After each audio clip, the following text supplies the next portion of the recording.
Councilmember Wallace is not going to make the meeting.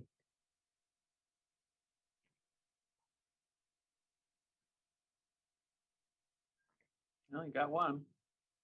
Yep, just one more to go. For the record, I didn't know Kevin was going to get so dressed up. Otherwise, I would have worn a tie. Hey, I'm feeling kind of exposed too, so. I know. I'm like looking around for an extra jacket or something. You guys can blame it on the attorneys.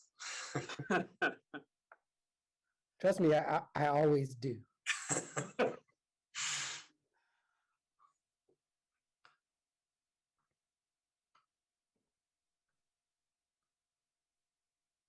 Hi, this is Tony. I'm just asking Grace from my office to make Nazreen a co-host. Okay.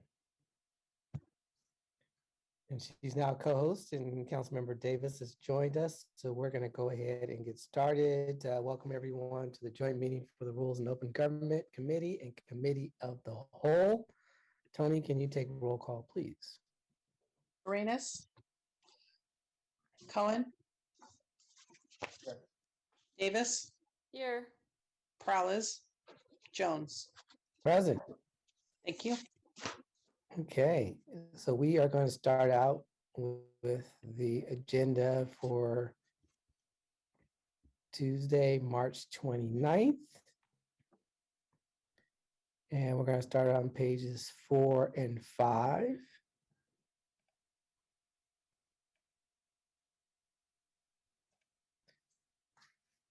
Six and 7.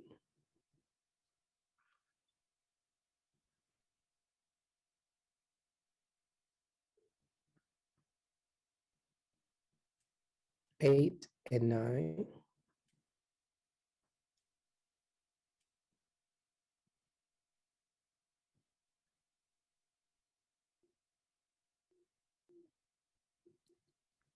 Ten and 11.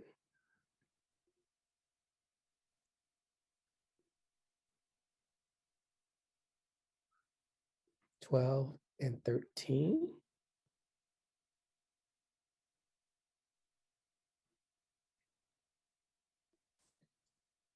14 and 15.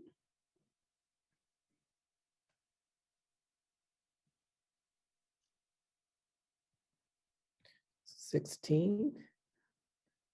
And that is it. And when we have a motion, can the maker of the motion include the ad sheet? And Tony, do we have any public speakers for this agenda? Yes, Blair Beekman.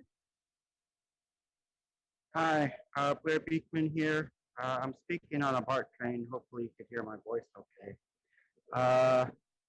There are 2 items I wanted to speak on for this agenda. Thank you that you're going to working on earthquake retrofitting options and ideas. You've been doing some really good work with the Measure T Commission about retrofitting for overpasses and bridges. And this is a part of those efforts. A reminder that Housing Department way back in 2015 used to always talk about how earthquake retrofit could help a lot with just basically fixer-upper issues, fix-it issues with for both and be of savings for both tenants and owners. Good luck in these efforts and what we could be building at this time, and how we can more better understand these sort of programs and processes as a whole community. And about there's an item about the future of how unhoused people can be on the future of a commission process. I think that's going to be one of the items that may be deferred. In that deferral, there's supposed to be some really important meetings in by June that is supposed to define the future of the San Jose. And I hope that's going well, and that the equity roundtable and that the current COVID, commission process, they can look into that and look to what are, real accountable practices for our community future. I mean, there's some really interesting choices how we can work to prepare ourselves for those good choices. We're trying to learn what can be a more community effort And getting unhoused people on these commissions is important to all of us. Good luck in the efforts towards those ends. Thank you. Caller 4963. Yeah, hi, Martha O'Connell. This morning I got online to check the agenda for the Rules Committee meeting, and I noticed a significant error on an attachment, attachment E, Council item 3.4. I am speaking as an individual and not as a member of any commission that I may be on. The attachment erroneously listed me as a housing commissioner as endorsing this bill. That was not entered by me. It was an inadvertent error by the Assemblyperson's office. I'd like to thank the office of the city manager. I sent an email to Lee this morning, and one of his staff members corrected the record for me. So I would like to say that I strongly support this bill as an individual. It is absolutely imperative that members of boards and commissions not have to divulge their address and allow members of the public into the meeting. Many boards and commission members are medically frail. We have some commissioners, tiny women who live alone, and it would be a very scary thing to have to let just anybody into your home because you happen to serve on a commission. So I encourage this city to support this bill. And if you look at attachment E, you will see that council people in other cities have endorsed it. So I would encourage each individual council member to write a letter. Thank you. Back to the council or back to the committee. Sorry. I knew what you meant, Tony. So can I'll move to entertain a approve the motion? agenda with the ad sheet. Thank you. Second. Thank you. It's been moved and seconded. Tony? Cohen, Aye. Davis, Yes. Jones. Aye. Thank you. Okay. Next agenda is for April 5th. And can we start out on pages 4 and 5?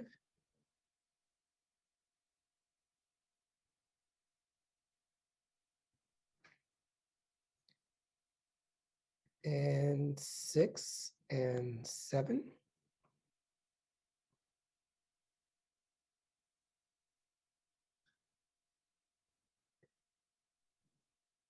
Eight and 9.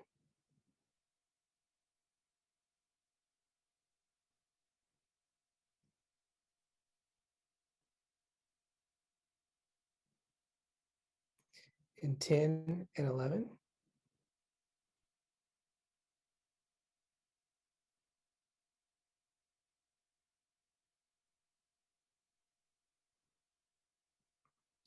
And 12.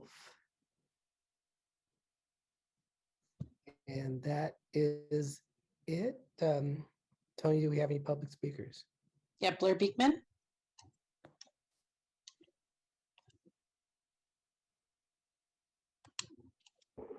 Hi, Blair Beekman here.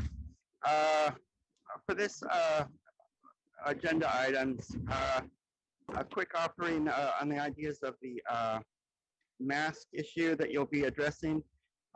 There's some COVID going around in other parts of the world that it's been pretty serious in China for about the past month and a half now.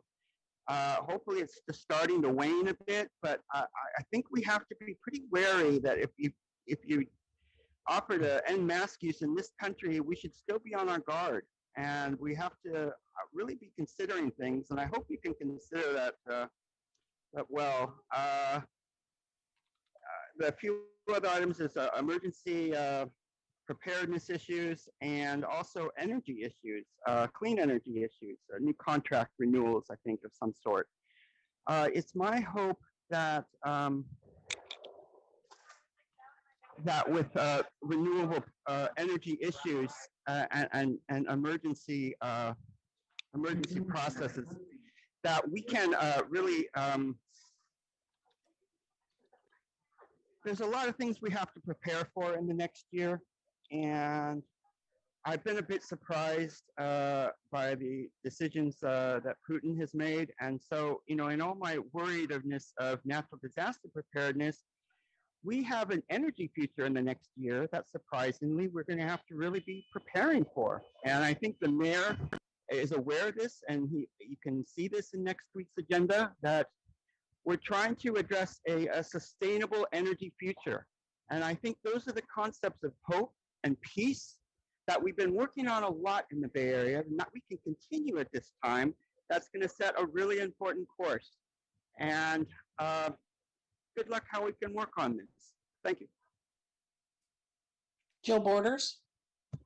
Hi, I'm sorry if I'm not supposed to say this at this time, but I've been looking for anywhere that on any agenda and it just doesn't ever come up. So I feel like I'm missing something, but you guys at this meeting had discussed probably 6 weeks back or something, a study session for non-citizen voting. And I have a lot of people that are kind of talking about it in my circles and wondering when that study session was going to happen. And I had put it on my calendar for March 4th, and then it didn't happen. And anyway, I won't belabor the point, only to say that, I keep looking for it on agendas, and maybe it's going to come in another form, or maybe it's passed and I'm out of the loop. But the public, I think, wants to know when that's happening, and if it's happening, if we could get it on agenda or know what month we're thinking about getting on agenda, it'd be very helpful. Thank you.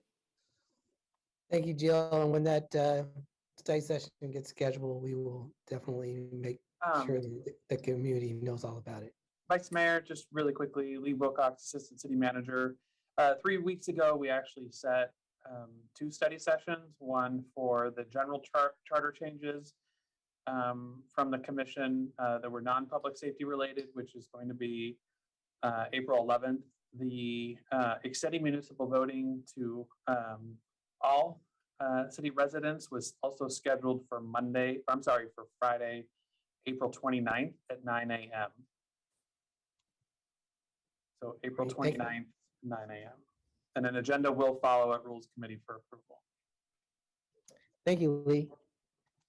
All right, bringing it back to the committee, and will the maker of the motion also note that April 5th is my birthday, so that we can take that under consideration. I'll move that we approve the agenda with a proclamation for the Vice Mayor's birthday. Second. Thank you. It's been moved and seconded. Tony? Cohen. Aye. Davis. Yes. Jones. Aye. Thank you. Okay, on to the consent calendar. Tony, do we have any public speakers for the consent calendar? I have Brian Darby. Yes, thank you. I just want to say the consent calendar seems a lot more organized. It might be me, but all the stuff that's been done, whoever staff is doing as far as like making the consent calendar available, how it looks, the e-comments, which I haven't been using a lot of, but I get to see, some of the comments people write and stuff, is really nice. And I just wanted to say thank you. That's it. Thank you. Back to the committee.